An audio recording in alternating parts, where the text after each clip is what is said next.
And what went right for you, especially early in the game? We wanted to try to catch them a bit off guard. Syempre, it's their first game. They have a new import. They're probably not used to playing with him yet. Wala si Scotty Thompson. So we tried to really step on the gas. Obviously, they're Ginebra for a reason. They didn't want to quit. Made it a really, really big scare. In fact, I'll just say, swerte na lang kami na nanalo pa kami dito. We pretty much were close to choking this game away. But, thank the Lord for the win and we'll take it.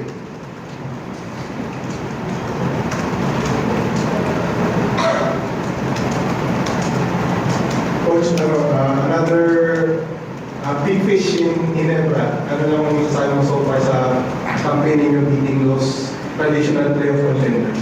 Well, again, I call a little bit of luck, siguro, catching some breaks. Sabi ko, we can't let go of these opportunities. Obviously, they're playing without pretty much their MVPs, Scotty and Brownlee. So it's a different team out there, and they're still so tough to beat. We barely eked them out again, eked out this win, but the guys played well to start. Sayang na, we just had our moments. Our second unit wasn't too great today in both halves, and that's really where he never kept coming back. Ayaw rin nila mag-give up, so credit to them. But again, we'll take the win. We're just happy to be racking up the wins while we can, and hopefully find a way to sneak into the playoffs.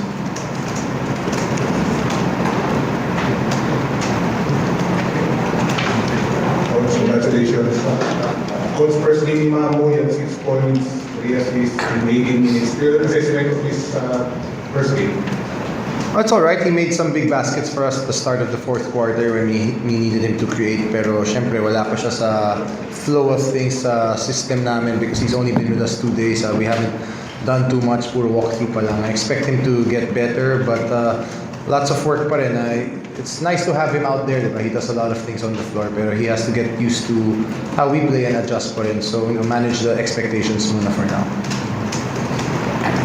Reggie, congratulations. Reggie, I think ngayon ka na yata ng 3-0 start with Phoenix. Yes. How excited are you na ganito yung start? Yeah, we've been talking about it, especially yung mga players na andyan na ever since, diba? And especially for Coach Charles na rin. Sabi nga namin even before the game started na let's also give this to him, diba? He's been giving all his trust, diba, sa amin. And yun, sobrang gusto lang talaga namin makabawi kasi we ended the last conference super bad against Ginebra, diba? So, yeah. How are you gonna make sure na you'll be able to sustain this, especially in local ground and talong beses mo kalabanin yung nasa grupo? I wouldn't say sure kami, diba? Pero we'll really try our best to bring this momentum dun sa mga next games pa namin. Kasi again, tomorrow for sure we're gonna train, diba? Prepare for the game on Tuesday. And again, sobrang sarap sa feeling, diba? Minsan lang kami nakapagganito, never pa talaga yung 3-0. So why not make the most out of it and try to go for 4-0 if kaya. Coach, are you gonna play regular shine? Of course, there's strategy, but regular shine yun. Just your approach for that game, especially nandun din yung Mamuyan Angle na his former team. I'm sure ganado sila to play against Mamu, his former teammates. But you're right, rain or shine is always rain or shine. Doesn't matter what their record is. In fact, mas natatakot nga ako sa kanila na 0-2 sila ngayon kasi they're probably desperate for a win. They really need it. Pero again, we're a young and hungry team. We just play the right way and we give ourselves a chance every game. Yun lang. But we have a short turnover time for our game. Medyo bugbog kami pero no excuses. We'll try our best to be ready for that game. Yeah, Coach, good evening. Just how gratifying po yung beating Coach Tim on for the first time as head coach. Head coach, yeah. Obviously, I respect Coach Tim so much. I still consider him one of my mentors. He's been a long-time friend.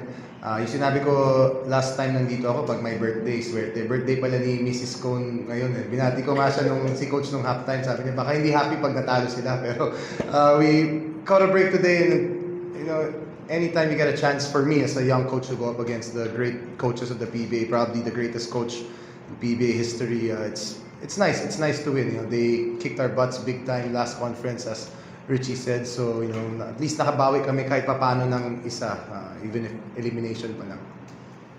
Richie, ano naman sa'yo mo nakasama na ulit si Mamo kasi previously nung mga bata pa kayo, Yeah. nakalaro mo na. Oo, masaya for sure. Even nung nalaman ko, kasi minessage ako ni Coach Charles. And dumating din syempre dun sa namin, diba, sa team namin. Nag-message ako personal kay Mamu and I welcomed him and sinabi ko nga sa kanya na let's try our best, 'di ba? Kung ano yung pinakakaya natin, if kaya umabot ng finals, 'di ba? Aim for the best. So, kung ano man yung yung closest namin, especially me, Tyler and Gian, sabay-sabay kami junior NBA before magkakasama kami. So, ngayon ko lang sila nakasama kasi Athenian sila. But I'm excited. With that, we take